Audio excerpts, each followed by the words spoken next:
Long ago, the All-Father Odin united the worlds. He threw down his foes and cast them into the 10th world, then split the boughs that held their prison to the world tree and left it to drift unanchored, a place of exile.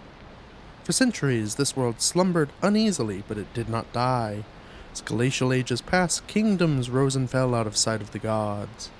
When Odin heard his enemies were growing once again in strength, he looked to Midgard and sent his Valkyries to scour the battlefields for the great warriors and blah blah blah blah blah in Valheim.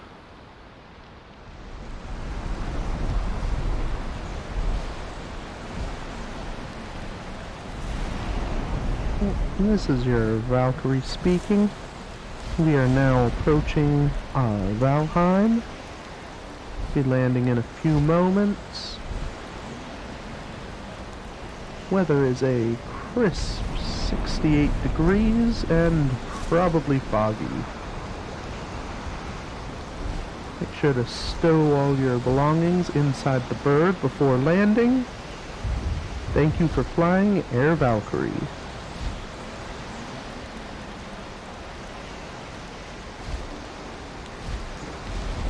Oh boy.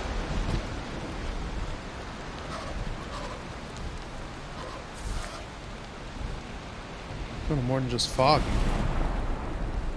Oh, goodbye. I saw the Valkyrie for a second. Maybe that's it. That could be a leaf. Here's a bird. Hello, bird. Welcome to the 10th world. I am Hugin. There's a bunch of stuff. Face the camera. Dang it, bird. Hello, internet, and welcome to Valheim. I am wet and partially nude. In game and real life. So, yeah. Valheim, game many of you have probably seen or heard about. I quite love this game. It is great. I'm not very good at it. So, I'm going to do a video series in it. We'll go until we don't go. I would like to get up until the Mistlands, which is the newest update as of me starting this recording. So, series, I guess the recording will hopefully end before we get to Mistlands. So, Valheim, we're doing this. Hello, bird, I'm gonna click on you to make you go away. So, alright, it wants me to look at this glowy thing. So, he's real hand-holdy at the beginning. I wish you were hand-holdy later, because it gets real confusing if you don't know what you're doing. So, we're here on a stone, surrounded by more stones with some weirdly... Never looked at the dragon quite before. He's quite funny. Yeah. Bunch of funny looking carvings here. So, basically, here in this world, there are a bunch of bosses we gotta kill to appease the gods so they'll let us go to the cool heaven. This tells me where the first one is, which is this rather small and unimposing deer compared to the dragon, the boogeyman, and death. So, oh look, it's 2 feet away. Really? Well, that makes life convenient. I can probably see it if I look from atop this rock. Oh. There's a tree in the way.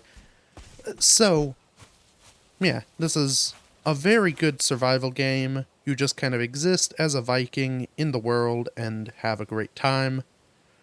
What do you got to say for me, bird? Oh, I guess I should also mention, as the bird plugs its patrons.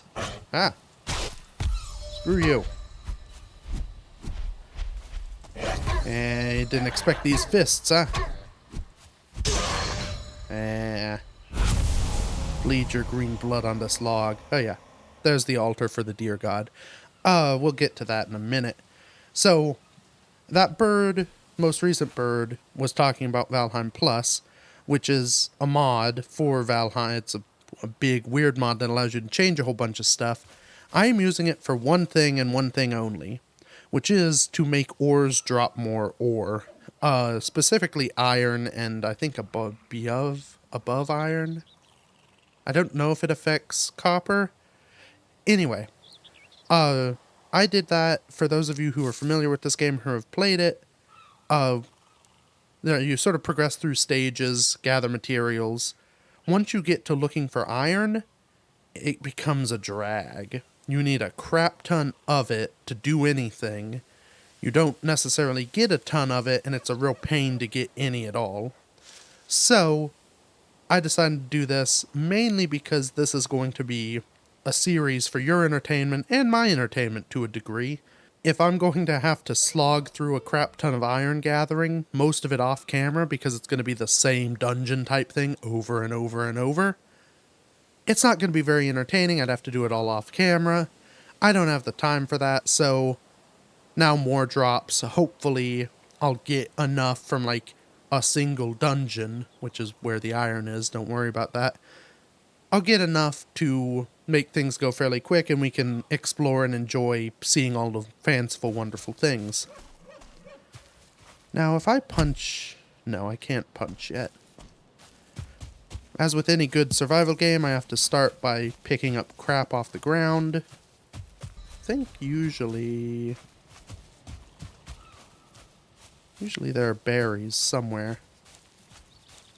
Here are mushrooms. Those are like berries of the earth. Here we go. Oh, and the bird's back. What's up? You gonna tell me about food? Food. Okay. So, me as a person... Ooh, actually, this looks like a compelling place for a home, I gotta say. The maps are all random and randomly generated. On a little creek. I'm loving this. This spells good for us. I, as a person, I like seeing things. I love filling in a map. So that alone gives me plenty to do in this game. But this is also a building game. And if you're gonna build in such beautiful scenic lands as these, you gotta have a good spot, which that looks like it'll be. Which is perfect because it's close to here. I don't need it close to the deer, but it's fine to be there. We've got this beautiful waterway that we can kind of wind down. This is going to be scenic. So, let's just gather some things. I can build a little bridge that walks up this way. I love it. I already have 5,000 plans of how to make this whole game beautiful. Do I have the stuff? Yes, crafting. Oh no, I need a workbench before I can make a, flint axe. Grr. Yes, inventory. I'll need some stones initially. I'm just gonna kinda, I guess, autopilot this a little bit. Yes, come here, bush. This is a very basic survival game, isn't it? One wood. Yeah, I'm probably just gonna play through this. I don't know how this series is gonna work. I'm obviously not role-playing it very heavily because I'm talking to you about it as I'm doing it. I kind of want it to just be a chill, fun, going around. There will be some chaos and confusion, I'm sure. Once I get to the points I'm less familiar with, there will be a lot of, oh, what on earth is that? I'm scared and also exhilarated by it. Come here, you. Got 2 fists with your name on them. And scared. Oh, nope. Now you're back. Yeah. We could do it. Oh, boy. A little bit of lag. We could do a weapon-free run. That'll get clicks on YouTube for the whole 25 minutes I survive. So, yeah. Not sure what this series is going to be. There's a boar I can punch. That's going to be a big part of it. We're just going to go with it. See what magic appears itself before me.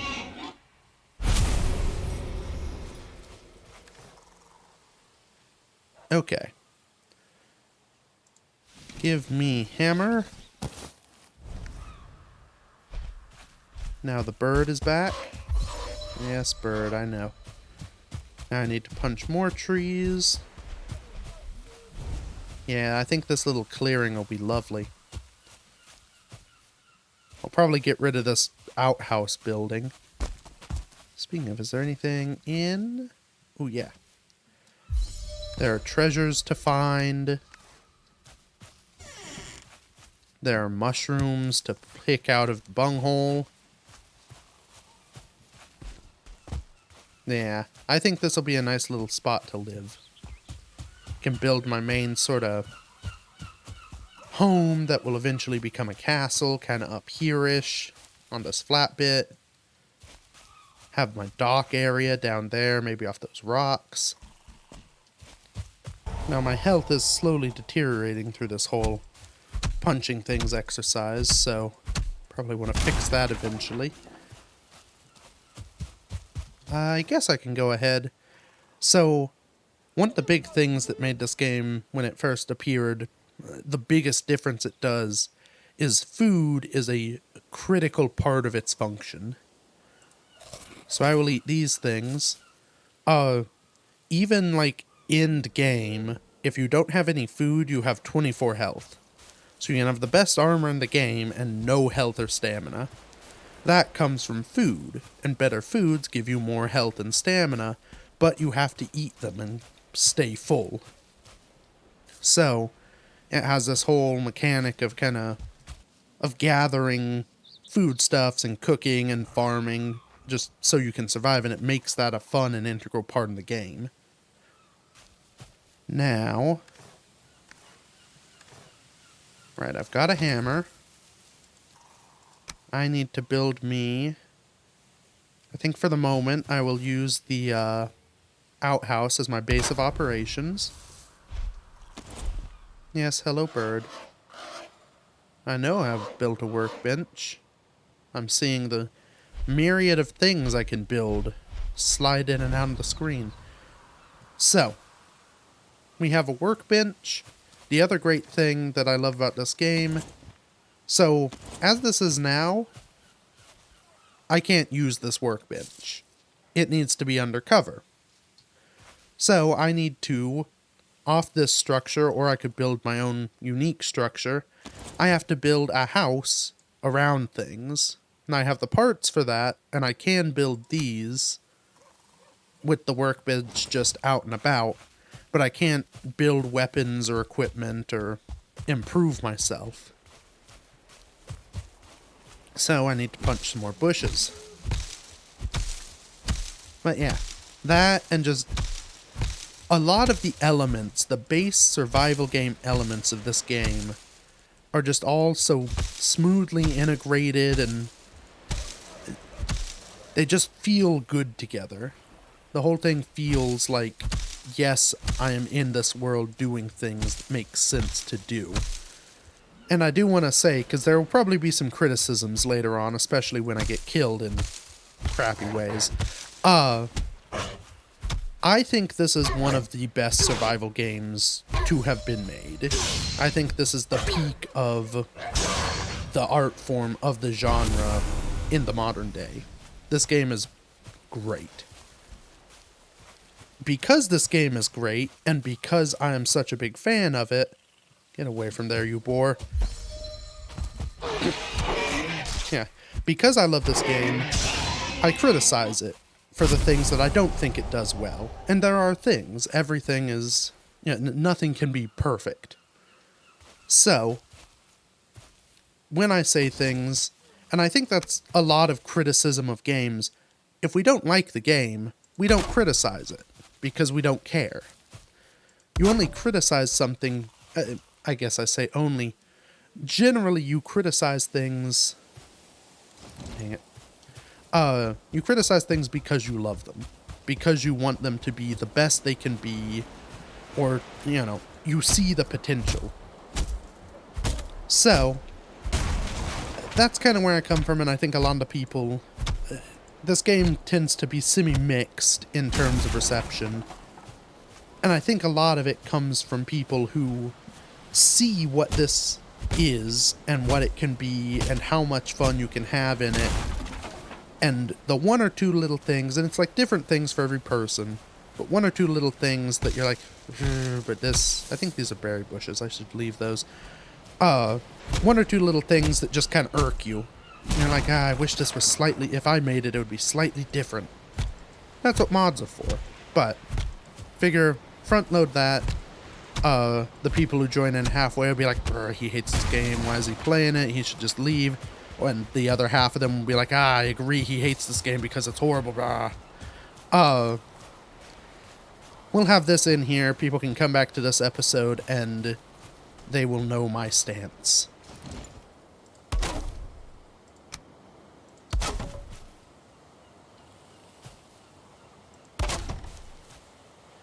Okay.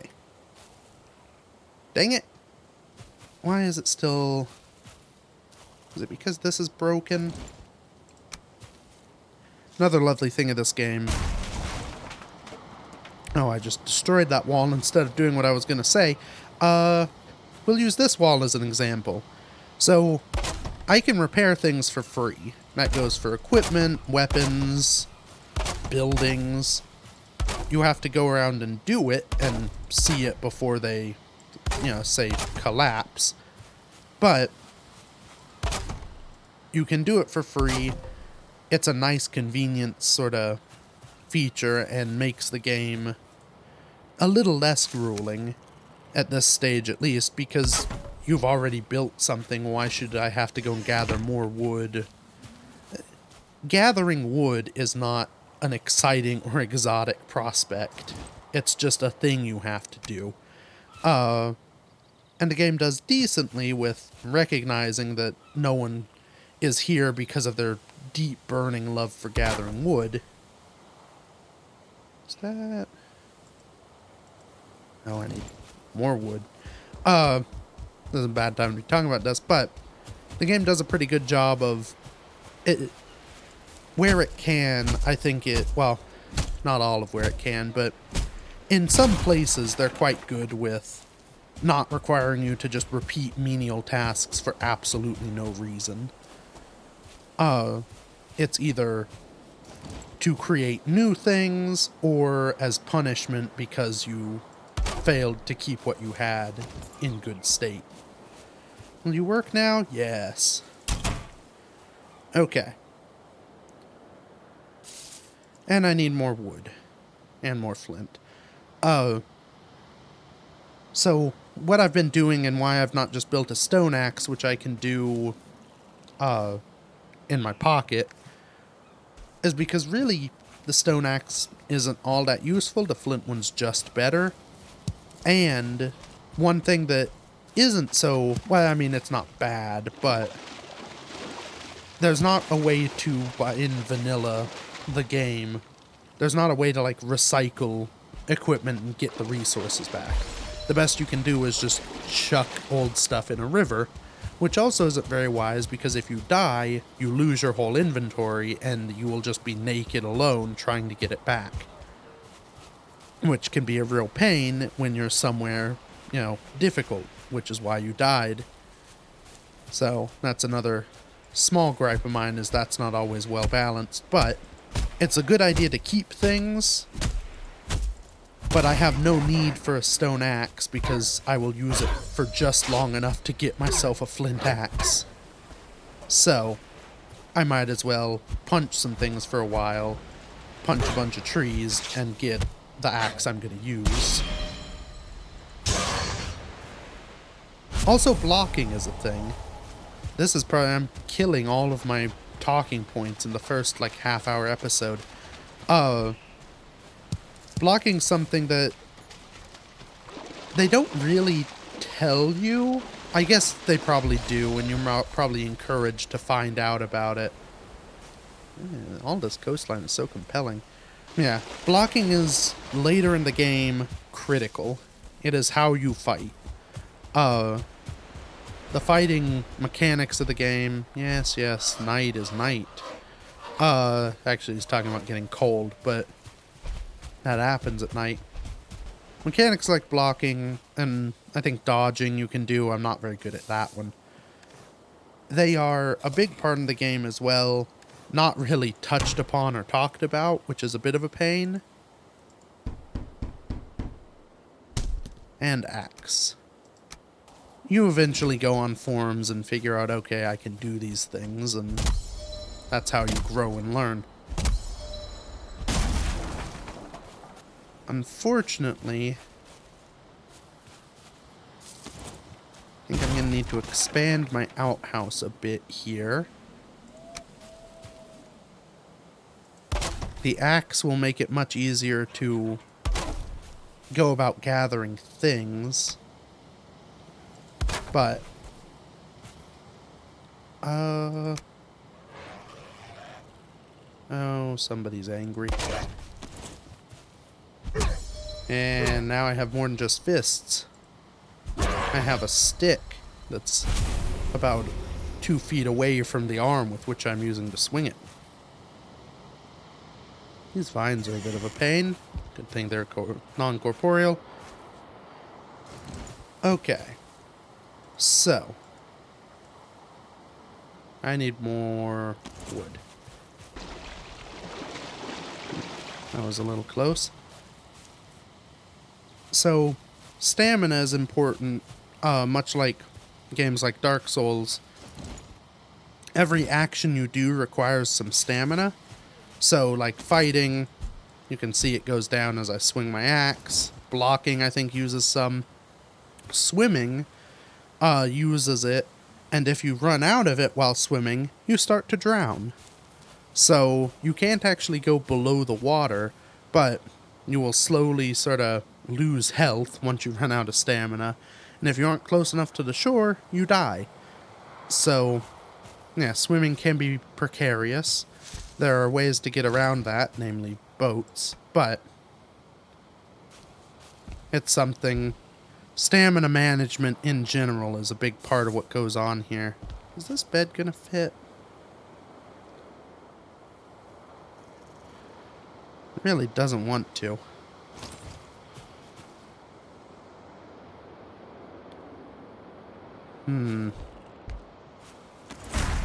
What if I do it?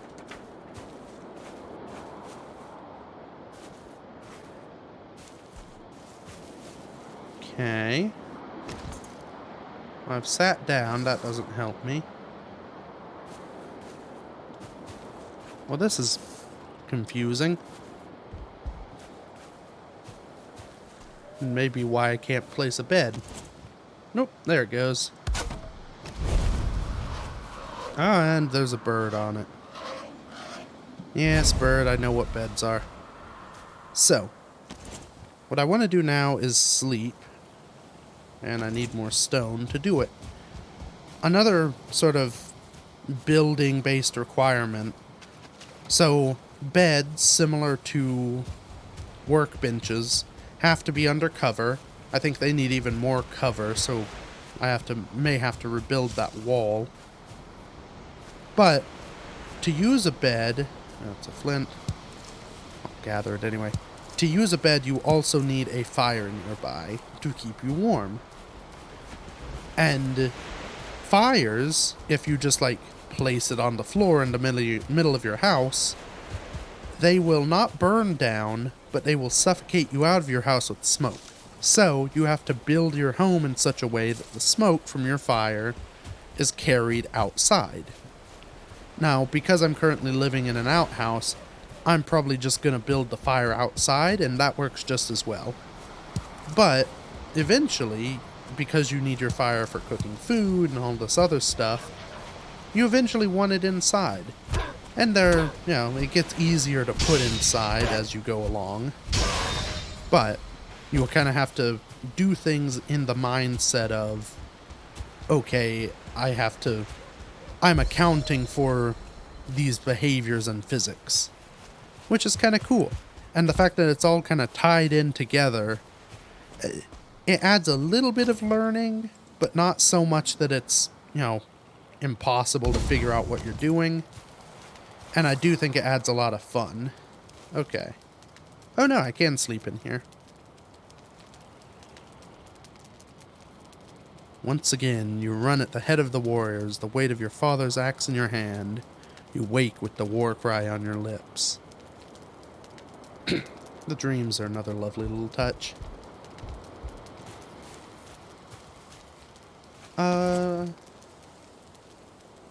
Maybe I'll build a half wall here, just so I have a little window to my bed. In my mighty home. Okay, I don't quite know how to turn the HUD off, so we won't turn it off, but come on, look at the camera. Ooh. So yeah, I think this will be where we end it for this episode. We have a modest hut with a dubious past. We're right next to where we need to be. Now, the next step is to prep for the first boss fight, which means hunting deer. I think we'll do that next week. So, thank you everybody so much for watching. Feel free to check out any of the other stuff I've done, and until next week, bye-bye.